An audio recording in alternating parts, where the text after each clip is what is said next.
All right, welcome back, everybody. Aesop Grimm here, and this is the continuation of my blind playthrough of Cyberpunk 2077 in the summer of 2024. And I had basically run into some things where my computer was acting in such a way that I kind of suspected I had a virus. And even though I ran all the programs I have to sniff that stuff out, it didn't really find anything. So I wiped my computer and did a reinstall. And in so doing, I guess it didn't capture the last save I did on this game, I think, unless I just didn't do the save correctly. But at any rate, we are back at the beginning. We're at the point where we knocked off the 3 cyber psychos. I've cleared up my inventory, gotten all the pieces that I need for future upgrades that we're going to be doing soon. And we're now about to go see Takamura. So we're doing Gimme Danger. And although I might title the video differently, because the last one I titled Gimme Danger. And we'll read this one right here. By the way, with all of my reinstall and stuff, I had to redo OBS completely, which means all of the filters for my mic audio. So this is a bit of a test game as well to see how the game is performing, whether there's any stuttering or anything, as well as what my voice quality is. So bear with me as I iron that stuff out moving forward. Okay. Our crazed Ronin shows no signs of slowing his roll. We barely get intel from Wakako about the parade, and Takamura's already hatching some harebrained scheme in Japantown. He wants to meet at the market? Fine, let's parlay, but you already know where I stand. Don't let him strong-arm you into anything. Who knows how many loose screws are bouncing around in that skull of his at this point. Okay, now that said, I want to show you that we do have character updates to make. We have a perk point and an attribute point. So I'm going to put the perk point into tech abilities. So now we're at 15 and 15 there. I think next I'll be trying to up this. When it comes to, or the attribute point, I should say, when it comes to the perk point, neg 5% incoming damage if all slots are filled. I don't want to do that one just yet. When upgrading cyberware, you can choose from 2 stat modifier options. A third option is available at tier 3 and higher. That sounds good, because I think we're going to be doing that soon. Upgrading cyberware. Okay. So, marker is already set. We'll head off this way. And just like I mentioned in the last video, I will probably cut all this travel time out. You must get inside and infect the network. That is all. Uh-huh. And in the meantime, you'll do what? Crack open a can of suds? I will not touch alcohol at work. I will watch your back. Now, get to it. Okay. Break into the security room. So I guess we can just kind of go in there. Let's create a save point right here. See what happens whenever I go through this door.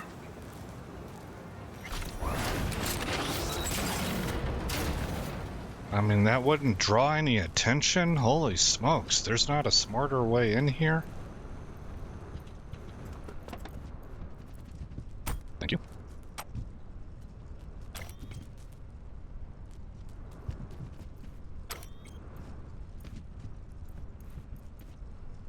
There we go. Fucking worked.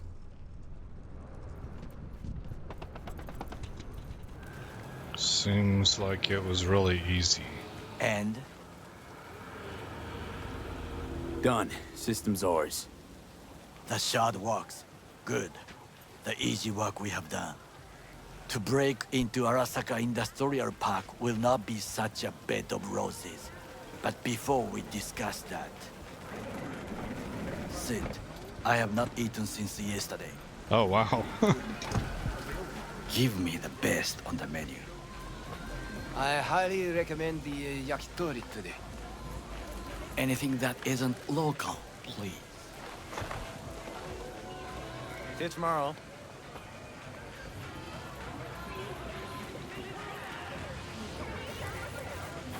Can't believe I'm saying this, but this Sokka scum might actually prove useful. He's a well-trained dog, needs orders, that's all. And when he outlives his purpose, we'll flatline him.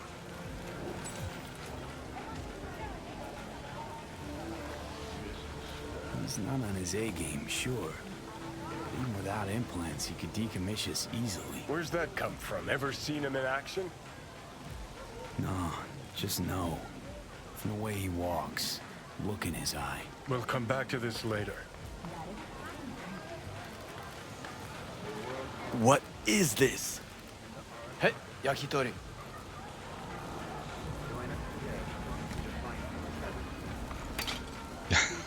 Okay, I have laid the plan. 1. We break into Arasaka Industrial Park. 1.5. We hack Hanako-sama's float. 2. During the parade, with my help, you eliminate any snipers. 3. I get onto the float. 4. I convince Hanako-sama of the truth.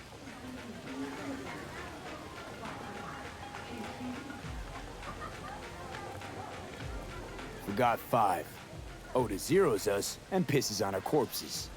He won't ever be less than a foot away from Hanako. Oda would not dare raise his hand against me. What about me?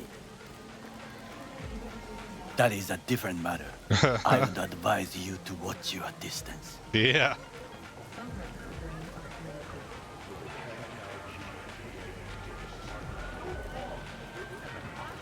Oh, let's eat.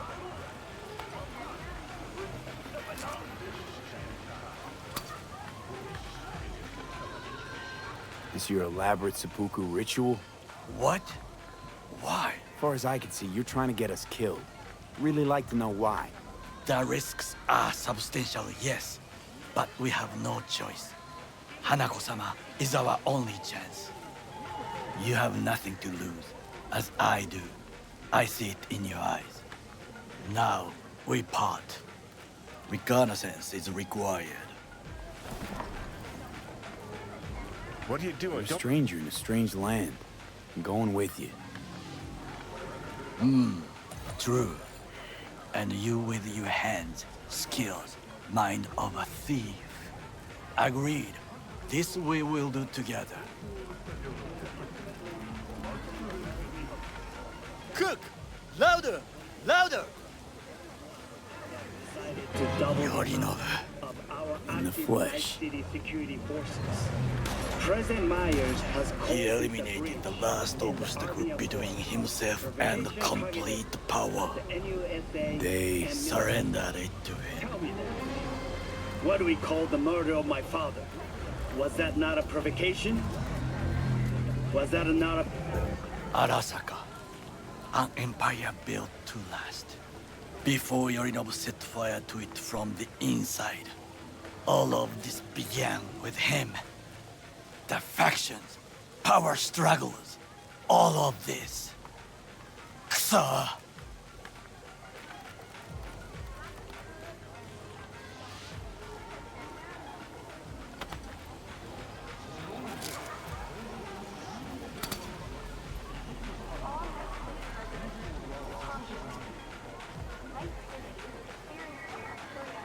got factions inside Arasaka?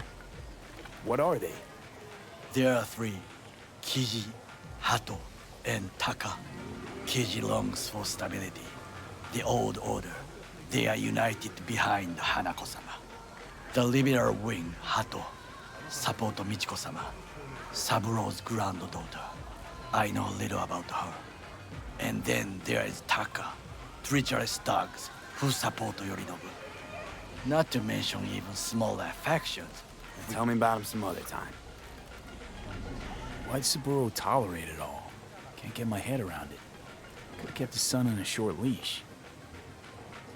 Arasaka-sama was a strong and disciplined man. The strongest man I have ever known. And yet, at a critical moment, he showed a weakness For Yorinobu. for his daughter. When Yorinobu formed his band of hounds, declared war on his own family, Arasaka-sama could have crushed him with one word. Yet he did not, for he did not wish his daughter to suffer. When Yorinobu returned, his tail between his legs, she persuaded her father to give him a second chance. Do you understand?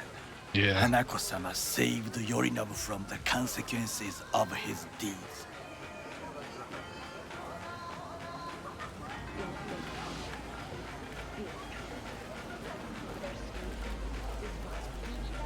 There's no time to Wait. waste, V. Think she's complicit in Saburo's murder?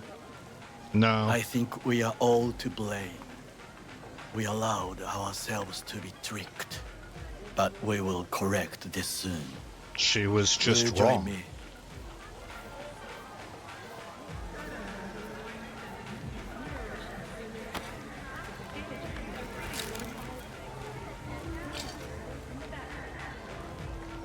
Sure, why not? Let us go from here. I hope you enjoyed it. Please come again. Sawdust and plastic.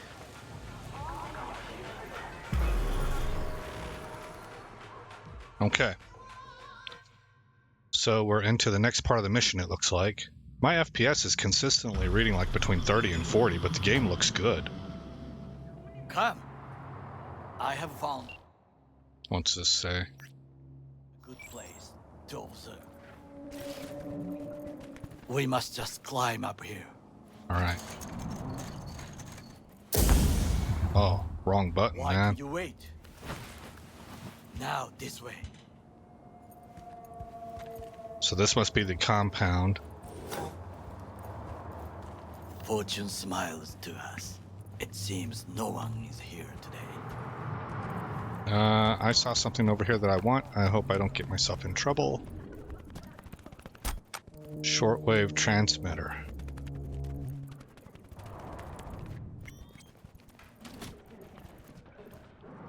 Guess we're going to the roof.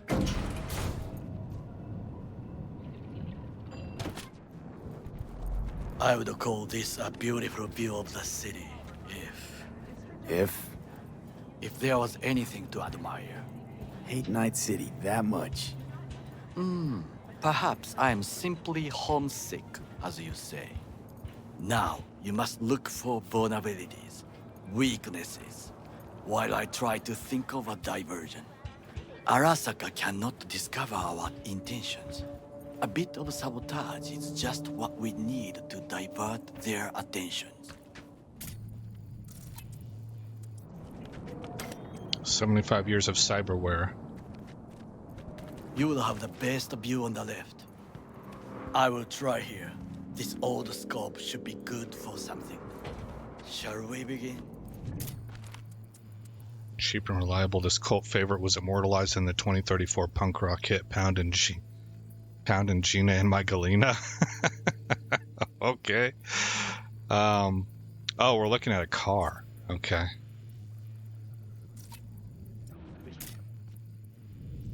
I don't really know what I'm supposed to go over the plan with Takamura. Oh, okay. Let's do this.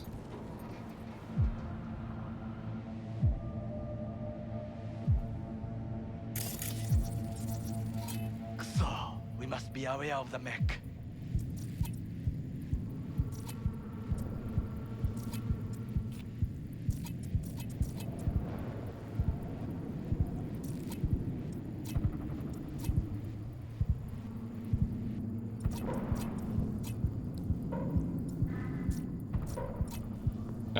I don't know what building he's talking about right now. I guess this. Got eyes on the comm system. Oh man, it took the wrong one. I could use comms for a diversion. Antenna. Security hub's liable to be in that building. That was this one right here. Perfect for sabotage.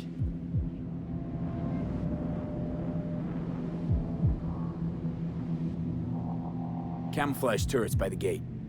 A last resort. I do not wish to die there. Pipes. See them? We could use them to get inside. This is not bad. Footbridge, but it's guarded. We will use it to enter if there's no other way. Think I've seen everything. We have what we came for. So, we going in? Is this what you said before entering Konpeki Plaza? I wish to be certain we have not overlooked anything. We should wait and observe. If nothing out of the ordinary happens, then yes, we go in. Sounds sensible. Better get comfy. Okay. So the pipes and the security building. B. What? No sudden movements. Do you see it? That cat?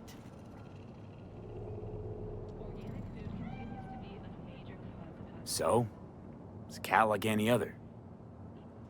It is the first animal I see in Night City, except cockroaches, of course. First it was birds, then dogs. Cats actually put up a fight longest. Perhaps it is a Bakeneko. A Bakeneko? What's that? It is a cat spirit. It brings misfortune, can restore the dead back to life.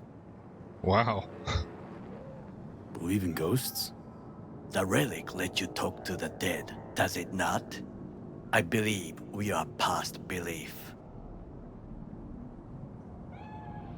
My grandmother knew many stories about Kitsune, Kappa, Bakeneko too. Where'd you grow up, anyway? I am from the slums of Chiba 11. Once when I was desperate to live there,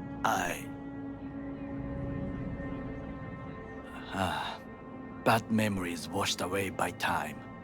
I long only for the simple days of childhood. Childhood memories. Let's see. Hopping buildings, running away from badges. Iron taste of blood from his split lip. I remember the chemical stench of the canal, where we boys washed our shirts. Corporate transporters sometimes passed through our slum. Arasaka selecting children, but only the clean ones.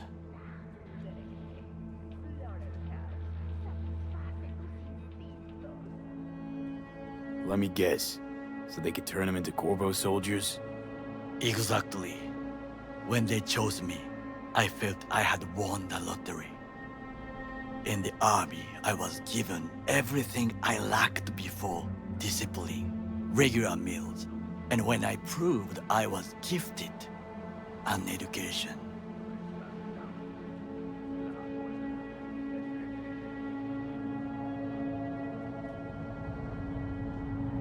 So how's a Corpo rookie go from cleaning latrines to being Saburo Arasaka's bodyguard? The highest grades at the academy, service in the special forces, and Arasaka-sama's unmatched eye for talent. You're not saying Saburo fell for you at first sight. To make the right decisions with imperfect knowledge, that is how you become the world's most powerful man. 100 candidates standing at attention, and Arasaka-sama looked into each of our souls and chose the one who would serve him best. That's an interesting phrase, to make the right decision off imperfect information. And all you had to do in return was kill Saburo's enemies. I sense that you judge me, and yet you have no right to.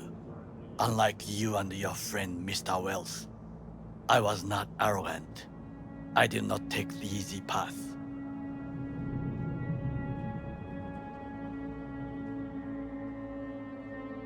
Wasn't judging you.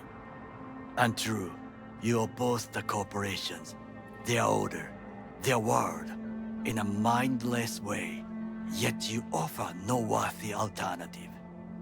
Take a look around. It's here. Your corporate world in its glorious splendor.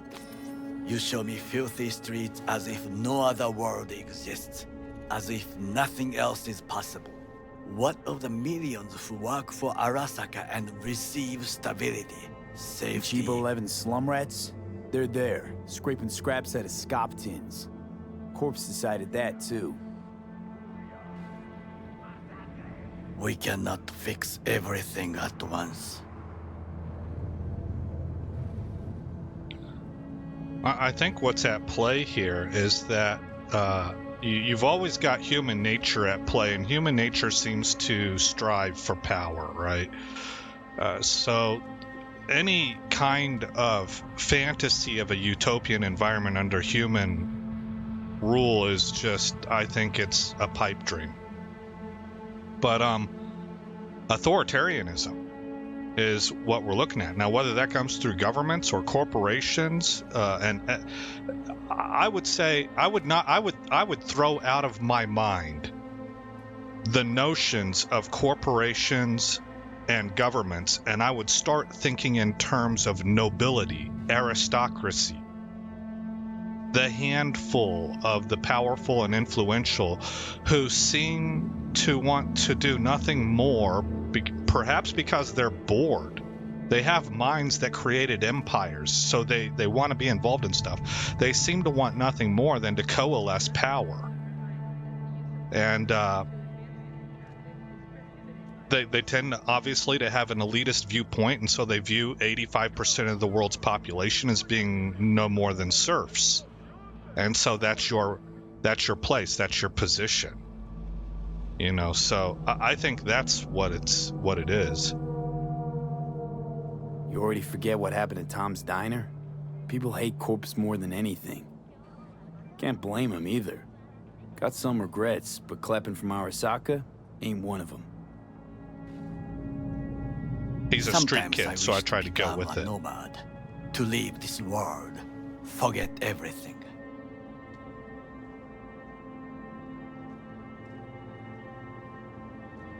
Nomads aren't lone wolves with egos. Whether they're blood or not, family comes first. Yes, but we need not quibble over details. I tried to roleplay Do the you street know what kid I options. think? What's that?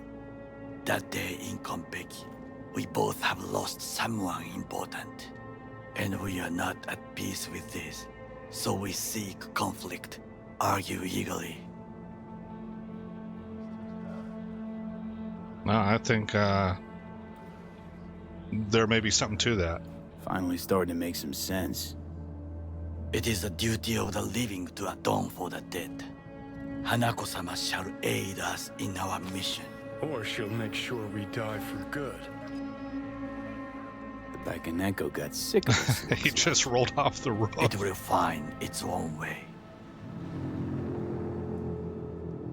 As will we.